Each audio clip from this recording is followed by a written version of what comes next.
Hi kids, hope you are ready for Christmas and enjoying the festivities.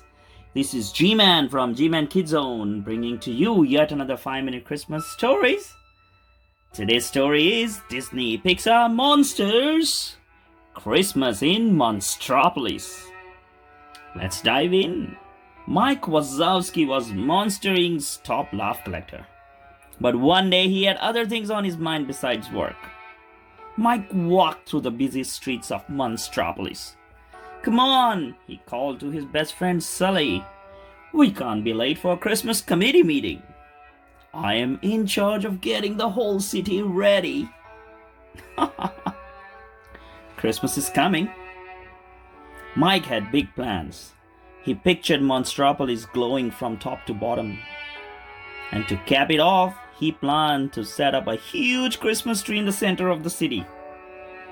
"We'll have a special tree lighting ceremony on Christmas Eve," he told his team, with a camera crew there to broadcast the event live.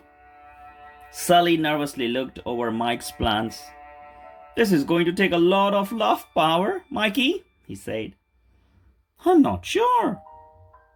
But Mike was determined. "People will be talking about the great job the Christmas committee did for years," he exclaimed. Before long, teams of monsters had spread across the city, hanging lights and putting up decorations. "Maybe we can skip some of these lights," Sully said. To save energy." "Skip lights?" Mike asked. "No, we need more lights, Smitty. Little man," he shouted to two nearby monsters. "Double the lights in the city dump."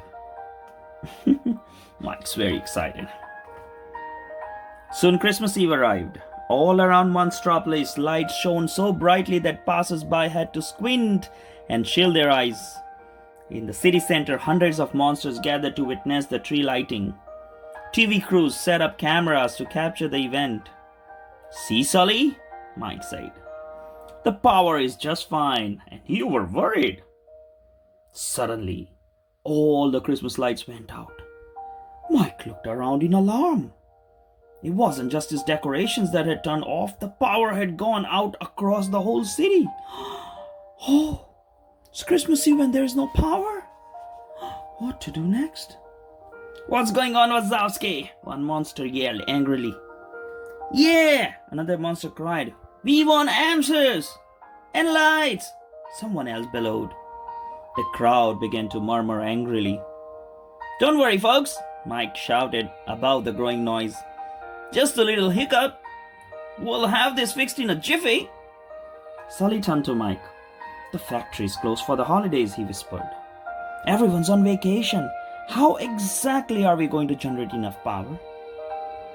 "We are going to need to get some substitute laugh collectors," Mike said. He scanned the crowd for familiar faces. "Okay, let's see. Who looks funny?"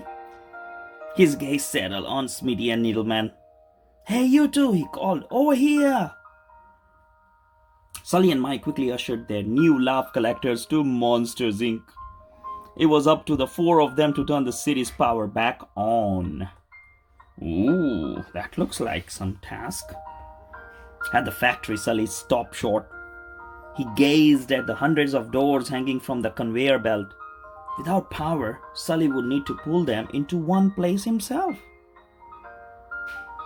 "Oh, we got our work cut out for us," he said, doing some quick calculations. "We'll probably need 6 cans to power up the city and have enough left over for the tree lighting. And we got about an hour to pull it off." Smitty and Needleman looked nervous. "What can we do, Mr. Wazowski?" Needleman asked, his voice shaking. "We don't know any jokes." "Don't worry," Mike said. "I got 1,000,000 of them." He quickly scribbled down some jokes and handed them to the monsters. "And remember, it's all in the delivery." "Uh-oh, that looks like a plan. Does it to you?" Mike ran through the door after door. "What's a monster's favorite Christmas carol?" he asked a girl. "Jingle yells." "What do monsters elves learn in school?" he yelled. "The alphabet." Which monster plays holiday tricks? Prankistine! That's two cans. Sully called out as Mike stepped back onto the laugh floor. That's all? Mike slumped to the ground. I'm ruined, he groaned. If you don't get enough power, I'll be the laughing stock of Monstropolis. Sully tried to cheer Mike up, but he knew they had a long way to go. Mike raced in and out of the rooms. With half an hour left, they had filled only 4 cans. In their rooms, Smitty and Needleman were getting nowhere. What's red and white and green? Needleman nervously asked one boy. Smitty answered in a flat voice, Santa swimming through seaweed. The two looked up hopefully. The boy had fallen asleep. You stink, Smitty said as he and Needleman went through the other door. I stink, Needleman's voice rose, waking the girl whose room they had entered. Needleman gave Smitty a little push. You're the one who smells. Smitty tried to push Needleman back, but Needleman stepped out on the way and Smitty tumbled onto the floor with a thud. The girl howled with laughter. I don't know what you just did in there, but it's working, Sully said when the two stepped back onto the laugh floor. You just filled half a can. The new laugh collectors headed through another door. Mike and Sully heard thumbs, crashes, and laughter. Curious, they stopped and poked their heads in. I'm on a roll, Needleman cried, jumping up and down. In a flash, Mike tossed a rotten banana to Smitty. Or maybe you were on a banana peel, Smitty said, gulping down a banana and throwing the peel. Needleman stepped on it and slid across the room. The boy laughed so hard he filled an entire can. Woohoo! One more to go, Sully said. And we got 5 more minutes. Good thing I saved the best for the last, Mike said, hurrying through the nearest door. What's red and hairy, has 8 legs and guides Santa's sleigh? He asked a group of cousins. Rudolph the Red-Nosed Spider! The room shook with laughter. 6 cans, Sully called. Let's hope it's enough. Tree lighting, here we come. The 4 monsters raced through the streets. The lights had come back on in the city. But what about the Christmas tree? Had they collected enough laughs to light that too?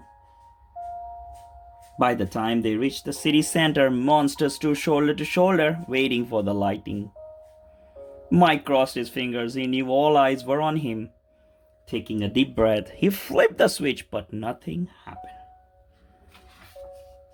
Oh, Mike, Smitty said, holding up the cord of the tree lights. He wasn't plugged in. Needleman quickly pushed the plug into the nearby socket. The lights flicked on. Everyone gasped in wonder. You did it, Mike, Sully said. Mike shook his head. You mean we did it? Then he pulled Smitty and Needleman up to the face the cheering crowd. Merry Christmas, Monstropolis, they all shouted. And there it is, the Christmas tree, and Monstropolis came alive on the Christmas Eve. Hope you enjoyed the story. You know the drill. Hit the like button, share with your friends, and subscribe to Gmankidszone. Until next time, bye-bye.